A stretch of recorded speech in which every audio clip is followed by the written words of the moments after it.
안녕하세요. 뻔뻔한목도파입니다. 구독과 좋아요, 알림 설정, 회원가입 부탁드리겠습니다. 여전히 확장세라는 말은 미국 연준에겐 지표면에서 굉장히 불안하게 느낄 수 있는 부분이라 할 수 있겠죠.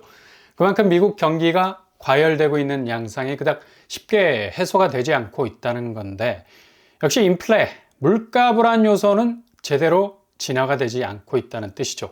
연준이 29일에 발표한 5월 경기 동향 보고서에서도 분명하게 다소 완만한 성장세를 이어가는 미국 경기를 지적하고 있는데, 이렇게 경기가 계속적인 강골의 모습을 보이게 되면 연준 목표치의 소비자 물가 상승률 딱 한계선이 2%선.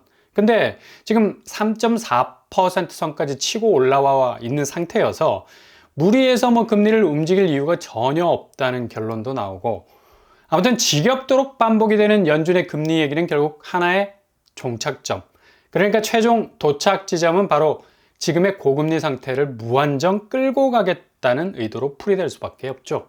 게다가 지금 미국 국채가 절대적인 수요 부족 현상을 겪고 있어서 국채 가격이 내리꽂히고 있는 건데, 이렇게 살 사람이 없어서 국채 가격이 헐값이 되게 되면 국채 금리는 다시 올라설 수밖에 없는 구조로 가게 되죠. 이게 심각한 게 지금 미국 국채를 최대로 보유한 나라들 중 특히 중국, 이번에 미국으로부터 관세라는 철퇴 맞고 비틀거리기 일보 직전이죠. 값싼 중국의 저가 제품들, 특히 반도체 부분에서의 제품을 높은 관세, 세금으로 장벽을 치고 있는 그 미국의 스탠스 때문에 중국은 거의 사면 초과에 몰리게 됐는데, 미국 국채에 큰 손이라 할 수 있는 중국이 이참에 미국 국채를 대대적으로 내다 팔아버리는 일을 서슴지 않고 있습니다. 거의 분노에 가까운 매도세라 할 수 있는데, 이거 앙금이 깊죠. 2018년부터 미중 무역 분쟁에서부터 시작된 쎄한 분위기가 요즘 미국이 관세 장벽을 더 두텁게 만들면서 중국을 향해서 세우게 되자 드라이브 모드는 중국이 거의 스포츠 모드로 바뀌게 됐고, 굉음을 날리면서 미국 국채 시장을 서둘러 빠져나오는 이 중국의 퇴로를 볼 수가 있는데, 이렇게 미국 국채를 내다 팔고 있는 중국이 향하는 시선은 결국 골드, 금 시장입니다. 금을 지금 미친 듯이 사재 끼고 있는 건데, 연속 랠리 18개월 동안 하루도 거르지 않고 금을 모으고 있어요.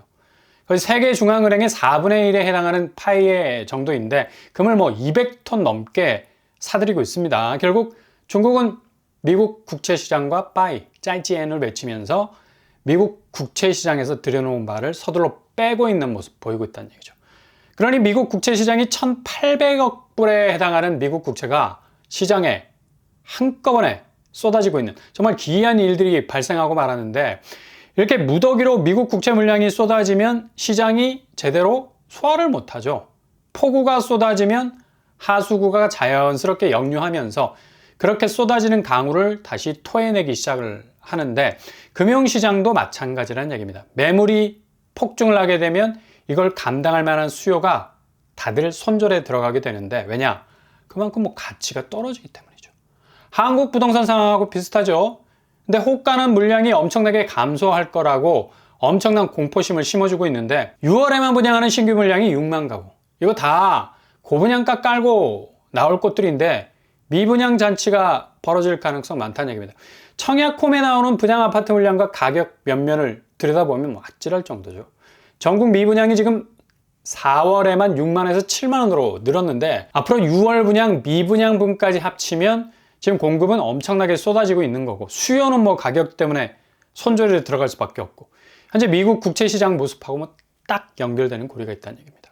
그리고 중국만이 아니죠. 일본도 미국 국채 보유액이 둘째가라면 서러워할 만큼 엄청난 파이를 가지고 있는데, 국채 보유액이 계속해서 감소 추세, 특히 일본은 엔저, 화폐 가치가 워낙에 수직으로 내리꽂히고 있어서 자국 통화 가치를 방어하기 위해서 언제든 미국 국채를 내다 팔 용의가 있는 나라입니다. 그러니 지금 미국 국채 시장이 아수라장. 그래서 미국 국채 10년물이 6%까지 치솟을 가능성이 6월 달에는 그 어느 때보다도 많은 거죠. 이렇게 되면 거의 한국은 재앙적인 수준까지 덮칠 수 있는, 시중은행 주담대 금리는 거의 치사율에 가까울 정도로 극도로 위험 수위에 올라올 수 있는 상황 맞이할 수 있다는 얘기입니다. 전망으로는 6월에서 7월도 거의 6천억 불 이상의 미국 국채가 쏟아져 나올 것으로 전해져서 수요는 계속해서 미국 국채를 떠나게 될 것으로 예상이 됩니다. 그러니까 다음 달 6월 거의 미국 국채 시장은 지옥문을 개방할 수도 있어요. 이렇게 되면 바로바로 영향을 받을 수밖에 없는 환율은 거의 1,400원 정도 치고 올라가게 될 것 같고, 주담대 금리, 특히 단기적으로 금리 영향을 받을 수밖에 없는 이 상품들은 엄청난 치명타를 입을 가능성이 높죠. 좀 전에 말씀드린 중국과 일본이라는 변수가 크기 때문에 이런 아비규환의 상태가 6월에 올 수 있는 가능성이 그 어느 때보다도 크다 할 수 있겠습니다. 골치 아프게 우리가 미국 국채까지 신경 쓸 이유가 있는가? 근데 절대로 여기에 눈을 꽂아놓고 있어야 할 이유가 바로 지금 움직이고 있는 부동산 시황과 직렬 연결되어 있기 때문입니다. 환율이 그대로 저격을 받고 급상승하게 되면 물가는 전혀 잡히는 기색이 없고, 갈수록 보릿고개라는 새로운 상황을 만들어낼 거고, 하늘은 절대 금리 인하는 지금도 꿈도 꾸지 못하지만 앞으로도 그리 호락호락 가지 않을 겁니다. 이창용 총재가 스위스 은행, 그러니까 전 세계에서 가장 빠른 금리 인하를 단행한 국가이기도 한데, 워낙 스위스는 부채 비율이나 경제 지표가 좋은 내구성이 튼튼한 나라여서 믿는 구석이 있기 때문에 이런 결단을 내린 거죠. 그냥 뱁새가 황새 따라갔다가는 골로 갈 수 있는 샘플이기도 한데 넘사벽 샘플이죠. 총재도 한국 중립금리, 그러니까 이론적인 금리가 기저에서 아주 단단하게 올라서는 추세로 갈 수밖에 없다라는 점. 물가 안정뿐만 아니라 금융 안정까지 고려해야 하는 한국의 특수한 상황. 그 특수한 상황이라는 게 1100조가 넘어가는 GDP 대비 부채 비율이 전 세계 3위 안에 드는 나라로선 이게 스위스의 인하 정책을 전혀 수용할 수 없는 입장인데, 그러니 앞으로 한국 기준금리는 엄청난 난제를 붙들고 있어서 좀처럼 움직이기 힘들다는 얘기죠. 특히 미국 국채의 변수는 아마도 하반기 한국 부동산 시장을 강타하는 최고의 변곡점을 만들어 낼 것으로 보입니다. 지금 데드캣 바운스가 끝났다고들 말하는데, 아니 강한 반등이라는 말이 가당키라도 하나. 겨우 거래량이 4,000건, 그것도 3월은 4,000건도 안 됐는데 3,400건에 그친 것을 가지고 끝까지 4,000건으로 밀어붙이는 것도 이해가 안 가고, 일부 서울 지역에서의 오름세를 가지고 강한 반등으로 해석하는 것도 상당히 현장을 왜곡할 수 있는 말이 될 수가 있다는 얘기죠. 지금 서울 매물량이 84,000건, 이게 눈에 띄게 줄어들어야 집값이 제대로 탄력을 받고 물량을 연료 삼아서 제대로 집값을 태우고 더 높게 치고 올라간다는 궤적을 그릴 수가 있는데, 이건 지금 팩트로도 그렇게 물량 감소가 전혀 눈에 띄지 않는 추세이기 때문에 이렇게 집값이 엄청난 반등을 기록하리라는 전망, 상당히 위험 요소가 있다고 판단할 수 있다는 얘기죠. 이게 다 지난 정책 대출로 인해서 생겨난 수요가 그나마 급매로 나온 소형 평수의 물건들을 다 빨아들인 결과인데, 이렇게 지엽적으로 나타난 주택 소비 현상을 데드캣 바운스가 끝났다고 이해하는 것도 자칫 호구 멱살 잡힐 수 있는 소지가 아주 클 수 있는 부분이 있어요. 초반에 말씀드린 대로 지금 미국 국채가 6월을 대반격하게 될 거고, 중국이 심상치가 않죠. 금으로만 돌격 앞으로 하고 있어서 거의 미국 국채 시장에서 완전히 발을 빼버리면 국채금리 아비규환 사태가 올 가능성 많고, 이게 한국 주담대 금리 영향을 주는 직접적인 요인도 되지만 실제로 중국 부동산은 거의 아사 직전입니다. S&P 글로벌에서도 2024년도 역시 14% 이상이 중국 집값 하락할 것으로 내다보고 있고, 일단 주택담보가치가 하락해서 대출 잔액보다 작아지는 상황이 결국 채무자들이 원리금을 갚지 못하는, 거의 이렇게 되면 은행이 잡아놓은 담보가치가 무한 하락하게 되면서 은행의 잔고는 그냥 텅텅 비어버리는 엄청난 자금 리스크가 올 수 있는데, 지금 중국은 이런 기저의 부동산 파산 위기를 고스란히 떠안고 있다는 얘기입니다. 한국 부동산 시장이 이런 수순으로 가고 있는 것도 지금 계속해서 헬리콥터에서 뿌린 대출금으로 집을 산 수요들의 랠리를 가지고 자연스러운 부동산 선순환으로 보면서 데드캣 바운스 끝났다고 강한 반등이 올 거라는 플랜을 짜는 게 얼마나 대외 변수 무시하고 있는 그냥 깜깜이 분석인지는, 이게 사람들을 자칫 호도할 수 있는 일종의 당장 매수 타이밍 잡지 않으면 훅 갈 수 있겠다라는 공포를 충분히 조장할 수 있다는 얘기죠. 결국 사람들의 돈을, 그것도 자기 자본이 아닌 빚을 내서라도 시장에 뛰어들게 만드는 건 결국 심리전입니다.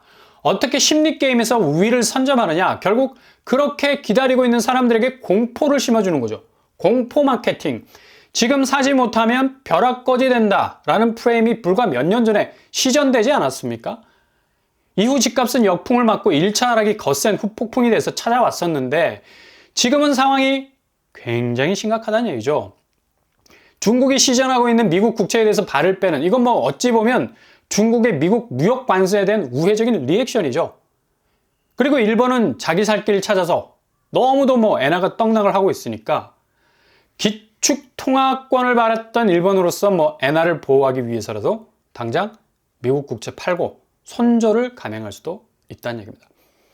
아무튼 6월은 가장 극악의 환율 변동성이 나타날 것으로 보이고 주담대 금리, 고정금리에서도 혼합형은 변동으로 바뀌면서 7에서 8%까지 올라설 수 있는 미국 국채 10년물이 엄청난 뒷심을 발휘할 것으로 보입니다.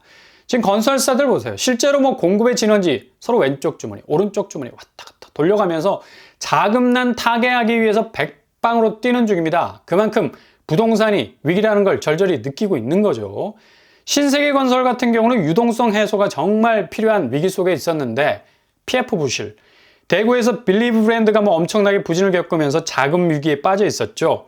이마트로 대표되는 모기업 그리고 계열사에서 이렇게 유동성 위기를 극복하기 위한 지원 사격에 나서면서 어찌 보면 자금이 몽땅 그쪽으로 빠져나가니 이마트 쪽도 지금 손실이 250%나 쑥 하고 빠졌어요. 그 잘 나가던 이마트가 이렇게 흔들거리게 된 건 자체 부실보단 신세계건설, G마켓, SSG.com 등등등 계열사들의 부진이 컸다는 평가가 나오면서 이렇게 모기업 자체가 부실이 전이될 수 있는 현상도 나타나는 겁니다. 그러니 이거 건설사, 그것도 대형 건설사들의 자금난이 어느 정도인지 알 수 있는 대목이죠. 게다가 지금 롯데건설마저도 유동성 위기에 처해 있을 때 계열사들이 적극적인 뭐 현금 탄화를 쏘아줬는데 이렇게 그룹 계열 간의 건설사 살리기가 동원이 되면서 서로 간에 엮여있는 자금 관계가 되려 뭐 얽힐 수 있는 위기감이 나오고 있다는 얘기죠. 지금 이렇게 PF 부실이 대형 건설사들도 몸을 사리고 있는 와중에 어떻게 일개 거래량의 살짝 증가 추세를 보고 부동산의 강한 반등을 내다볼 수 있겠습니까? 이거 큰 코 다치죠. 정말 이런 말들에 혹할 수 있는 지표가 거의 뭐 도배되듯이 나오기 때문에 정말 엄청나게 집값이 오르는 추세로 가는 것 아닌가라는 이 불안감을 주기에 딱인데 동요할 이유가 전혀 없다라는 얘기죠. 시장은 그대로 자신의 민낯을 그대로 드러낼 겁니다. 지금 분양 현장도 뭐 거의 나락으로 가고 있는 상황인데 이렇다 보니까 속도전, 비용을 절감하기 위해서 시공이 날림으로 이루어지다 보니까 아파트 붕괴 사고, 뭐 아찔한 사고까지 터지고 이게 제대로 해결이 되지도 않고 1년간 표류, 검단 쪽 뭐 아파트 붕괴 사고는 1년이 지나도 재개 조짐을 보이지 않고 있어서 수분양지들은 뭐 발만 동동 굴리고 있고요. 게다가 아파트 규격 맞추리가 멀쩡한 계단까지 깎아버리는 황당한 사건. 여기는 그럼에도 불구하고 임시 사용 승인까지 나왔어요. 입주민들 황당하다는 시위도 하고 있고요. 게다가 완공된 100억 가까이 하는 아파트, 아무리 가격이 100억이면 뭐해. 층간소음, 이것도 되게 의심의 여지가 많죠. 자재 부분에서 제대로 박혀 들어가 있는지가. 그러니까 아무튼 서로 간의 층간소음 때문에 감정의 격화, 위층에 사는 아이들 발을 잘라버리겠다는 극악의 위협까지도 하는 정말 어처구니 없는 사건도 발생을 했습니다. 이게 지금 건설 현장은 아수라장입니다. 그만큼 건설사 자금 상황이 안 좋으니까 자재며 인건비며 공사기간도 다 돈이야. 그러니까 이걸 축소해야 되죠. 꼼수가 나올 수밖에 없다는 얘기입니다. 이게 그대로 입주민들에게 전가가 되는 피해로 돌아오게 되고 가뜩이나 고분양가 낚이게 되는 것도 엄청난 손실인데 물리적인 건물까지도 이렇게 흔들리고 있으니 정말 조심조심 선택지를 정하셔야 할 시기인 것만은 분명해 보입니다.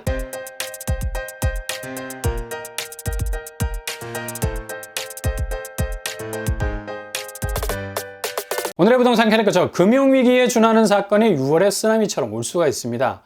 미국 국채, 이거 그냥 핵폭탄으로 한국 부동산 시장을 직격할 수 있다는 것. 미국채가 급격하게 오르면 환율을 잡지 못해 물가는 급상승하게 되죠.